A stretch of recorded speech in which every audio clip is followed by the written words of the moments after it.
Hello, today we'll talk about deep learning. It's an artificial intelligence field which has exploded in recent years. Perhaps you've already heard about it if you've seen my video on Go, or, a few months ago, these psychedelic images published by Google, supposedly depicting a deep learning algorithm dreaming. We'll see today what deep learning is and what's its position in comparison to the other AI fields.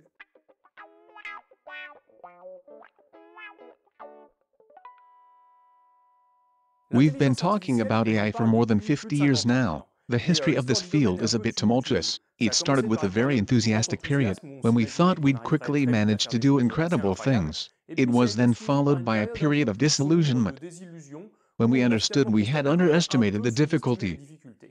I won't tell you the whole history, but you need to know that in the 90s, after the disillusionment, there was a revival of AI, under the form of what's called machine learning. Machine learning is a field that studies how algorithms can learn by studying examples. We'll see what that means. And deep learning is just a specific way to do machine learning. I'll tell you how this way is original and why it's exploded lately. To understand how computers and algorithms can learn to do things, we'll take a simple example. Say you are a botanist and you're interested in a tree species. You walk in the forest and you take notes. For each tree you meet, you write down its height and diameter. And you gather all your notes in a data table.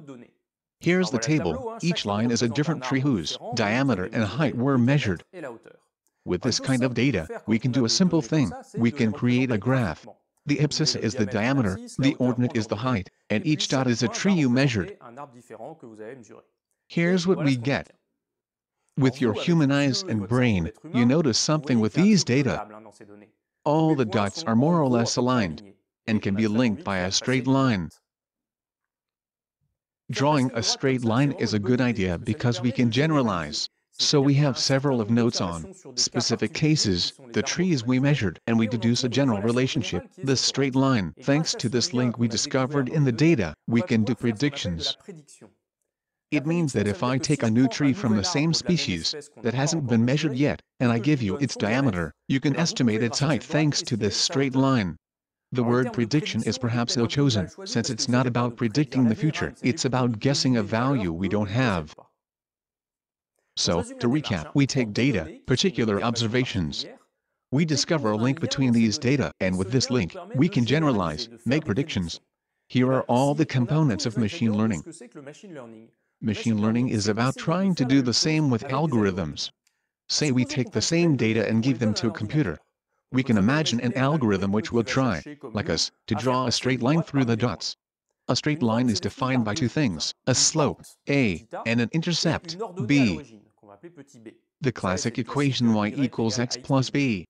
We can imagine an algorithm which varies a and b until it finds a straight line that matches the point cloud.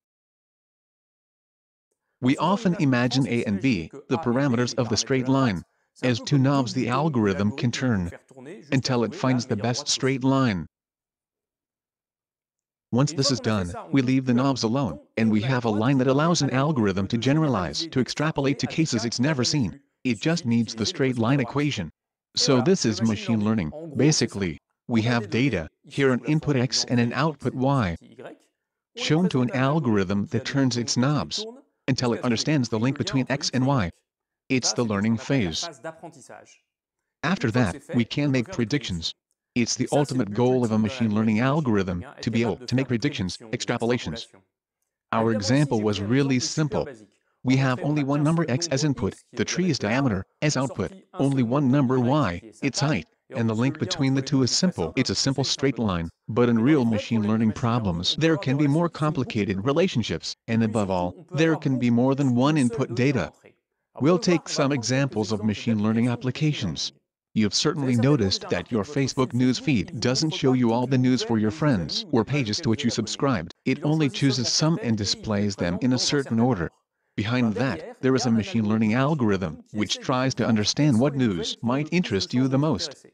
This algorithm takes as input many features of the news, who posted it, when, what it is about, its type, etc., and it tries to predict if you'll be interested or not. Another example of machine learning use is internet fraud prevention. Each time you use your debit card on the internet, somewhere, an algorithm is running and tries to figure out if it's you or if it's a fraud. To do so, it uses input data, the nature of the transaction, its location, its amount, and many other similar data. Another example of machine learning use we'll talk about today is image recognition. Image recognition consists in trying to create an algorithm that takes an image as input data and tries to guess what the image represents as output.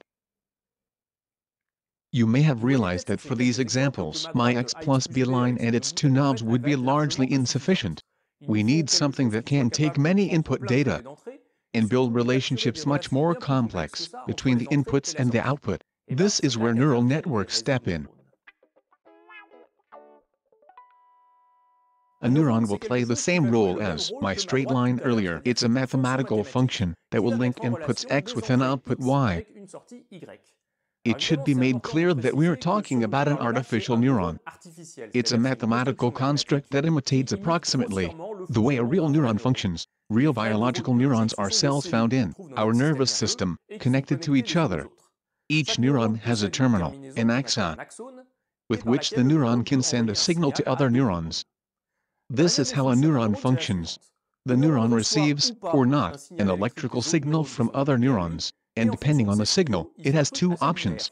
Either it doesn't send anything along its axon, or it sends an electrical signal, and in this case, it's called discharging. The idea with the artificial neuron, which dates back to several decades, is to imitate that behavior with a mathematical function. Here's how it works. Say we have an artificial neuron with three inputs x1, x2 and x3. We add up the three inputs by giving a coefficient to each. It's called a weight. If the total is above a certain threshold, the neuron will send 1 as output. Else it'll send 0. An artificial neuron is a mathematical function which takes x as input and gives a y as output. This function has knobs we can turn, the weight and the threshold, a bit like when we could modify a and b coefficients on the straight line. But a neuron alone is not enough to create complex relationships, but what's interesting is that we can connect many neurons and pile them up to create more complex functions. These are called neural networks. We should say artificial neural networks. By piling up neurons, we can create functions as complex as we want with many inputs and outputs, and as many knobs to turn as there are weights and thresholds in the network. These neural networks are very versatile. They can be adapted to many inputs and outputs types, but, basically, we use them the same way as my straight line earlier. We take a neural network, we show it a database with inputs and outputs examples. We turn the know until it makes the correct connection between the inputs and the outputs. Let me remind you, this is called the learning phase. Once we've done that, our network is trained and able to predict the output if we show it a new input. It's the prediction phase. One of the neural network's disadvantages compared to my straight line earlier is that it's what we sometimes call a black box. That is, once we've found all the knobs positions, we have a function that is mathematically a bit complex and difficult to interpret. Generally, as long as the neural network gives the right answer, we're happy. By the way, it seems that the learning phase for artificial neural networks is quite similar to what actually happens in our brain. When we learn things, the strength of the connections between our neurons changes. That's called synaptic plasticity. We can compare the way it works with how we play on the weights in our artificial neural network. Again, the aim of neural networks is not to create a brain model, it's just a mathematical construct inspired by it. So, this was theory. Now, practice. When we want to create a neural network, we pile up many of this basic unit called artificial neuron. But how many of these do we need to put into our network? If we look at our brain, in our brain, there are around 100 billion neurons. Since there can be several thousands of synapses for each neuron, we have about 1,000,000 billion connections. Obviously, we won't be able to do that with a neural network. Without going so far, as soon as we put too many neurons in our network, there are too many knobs to turn and it becomes really difficult to find the right positions. The learning phase becomes practically impossible. That's why, often, in practice, we only have a very simple structure with 3 neural layers. The input neurons, X, the output neuron or neurons, Y, and an intermediate neural layer. The more neurons in the intermediate layer, the more powerful and versatile the network is a priori, but it gets harder to train it and to find the right no positions. If we try to add more layers, we soon get lost in the complexity of the learning phase. For problems with a reasonable amount of input data, for instance for internet fraud prevention, this kind of method can work well, but for image recognition, limits are soon reached. If we take a small photo, say 400x400, we thus have 160,000 pixels. So 160,000 numbers to give as input to the network. And we end with an extremely complex network we won't be able to train. So, giving an untreated image to a neural network doesn't work. Fortunately, there is a method which works, making intermediate features for the image. Say you're interested in a problem consisting in recognizing vehicles. You want to make an algorithm which is given an image and tells us if this image represents a car, a bus, a train, a bike, etc. For us, human beings, there are several features that allow us to see the difference. We can, for instance, count the number of visible wheels. Examine the width-height ratio, the main color, the amount of glazed surface, the number of panes, their shape, etc. To do image recognition in this kind of situation, the solution is to create an intermediate algorithm which won't be a neural network and whose aim will be to analyze the images and to extract the interesting features. We'll then give those features to a neural network to do recognition. This approach can work because the amount of input data we'll give the network will be much smaller than what we'd have if we gave it the untreated image.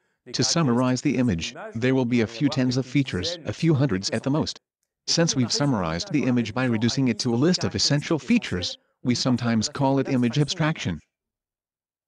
That's all well, but there is a small problem. The recognition quality will heavily depend on the way we did this intermediate construct of the image essential features.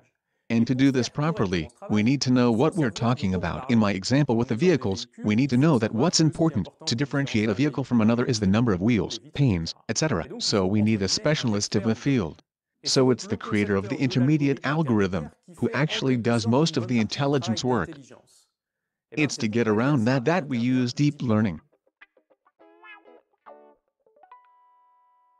We've seen how classic machine learning works, and how we would use it to do image recognition, provided that we have a previous step, a step to construct the image essential features that we could then give to a neural network. With deep learning, the idea is to skip the step. It sounds a bit crazy. Basically, we'll create a big network with many neural layers, and we'll give it the untreated image.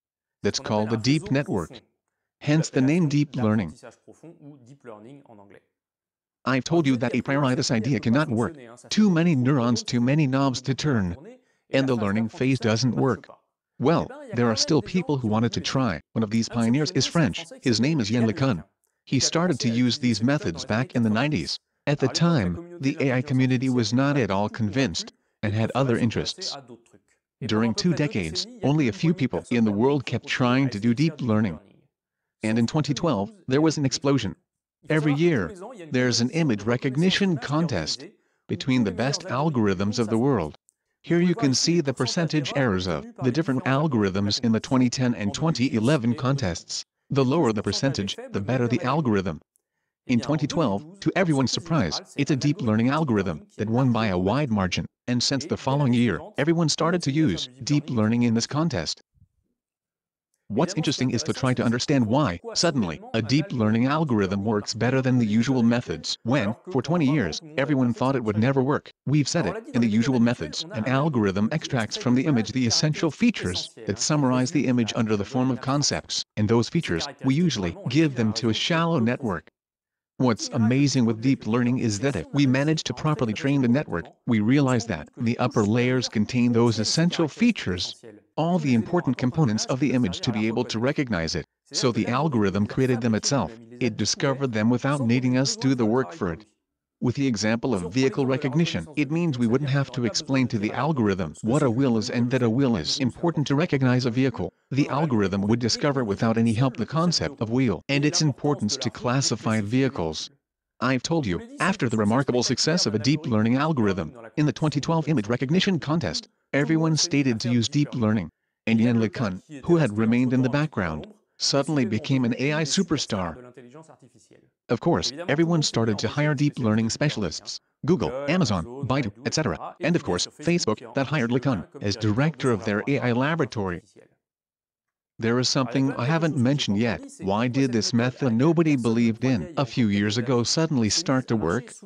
As it often happens, there are several reasons. First, algorithms were improved, and, contrary to what I could have led you to believe, we don't use any deep network. It's not just a pile of neurons. And we have particular structures that work well. There's also a hardware-related reason, the computing power, especially the development of the graphics cards processors. GPUs are more powerful than traditional processors when it comes to manipulating images. But the real reason of the deep learning algorithm's success, especially regarding image recognition, has been data availability. When we create a deep network, we can end up with thousands or even millions of neurons. So millions of knobs to turn during the learning phase, until you find the right relationship. To do so, you need millions of examples to show to the network. In 2009, a Stanford laboratory released a database called ImageNet, which today contains more than 15 million of classified images. So we have images, and next to each, a description of what it is. So a car, a dog, a wave, etc. There are more than 10,000 different categories. You can try it and search in ImageNet, for instance, for cat images, and I think there are several tens of thousands. And when we give all those images to a deep learning algorithm, we don't need to tell it which are the essential features that make a cat. Head shape, the eye color, the ear height, etc. The algorithm will find out on its own. Today, we can make deep networks with more than 100 layers and several millions of neurons. We're far from the human brain, but image recognition performance is still quite impressive. Here are some examples. On Facebook, every day, around 800 million images are uploaded, so it's easy to understand why they're interested in having an algorithm that can quickly recognize what an image depicts. Sometimes, it fails. There are deep learning applications other than the analyze of the graphic details of our private life we share on social networks. For instance, there are algorithms that can analyze what's depicted on an image and automatically create a one-sentence description. It can be useful for partially sighted people. Another application is autonomous driving, the self-driving car we've heard about a lot recently. To cite an example from Fei Li, one of the ImageNet pioneers, it's very important for a self-driving car to be able to differentiate a crumpled paper bag on the road that it can run over from a rock in the middle of the road that should be avoided. The most interesting deep learning application, for me, is the ability to create images. I've told you earlier, a deep learning algorithm, a deep network, if you give it an untreated image as input, it'll find out on its own how this untreated image can be summarized by several essential features. And there, to simplify, we can try to use the network the other way around so that, if it's given a series of numbers as input, it can create an image as output. This image will be new, unique, and will have the features corresponding to what we entered. But this image will have been entirely made up. Algorithms that can do that are what we call generative models. For instance, here's a recent example which is quite remarkable. A generative model created by a deep learning algorithm was used to create bedrooms. Here's a series of bedrooms, invented by an algorithm. And it also works with chairs or manga characters. My favorite example is this one. These are album covers that were made up by a deep learning algorithm which had previously studied real album covers. The most media-covered example, even if not the most useful, is the one I talked about in the beginning, Google Deep Dream. It's a network that's been trained on a lot of images, and that was then used to create images that are a bit psychedelic. The principle is the same as when we try to find shapes in the clouds. When we play at observing the clouds, basically, we can try to convince ourselves to see shapes in the clouds. Here, we gave images to a deep network and forced it to see something else. Here's the result. Nice, isn't it? Again, this example is anecdotal, but I hope you're convinced that there are many fantastic applications for deep learning, and I'm sure that, a few years from now, this kind of algorithm will be everywhere. Thanks for watching this video. If you want to go further, I recommend 2 other videos. The first one is Fei Li, one of the ImageNet pioneers, who introduced, at a TED conference, the issue of image recognition and what we can do today. It's quite short. If you want to go even further, you can go watch the inaugural lesson of Yann LeCun in the Collège de France. It's longer and he goes into detail. As usual, you can find me on social networks, Facebook, Twitter. You can support me on Typee. Thanks to all the tippers who support me. You can also go and have a look at my book published by Flammarion. And if you want to meet me, I'll be at Vulgarizators in Lyon on the 16th of April. Do not hesitate to come and to attend all the conferences. Thanks, see you soon.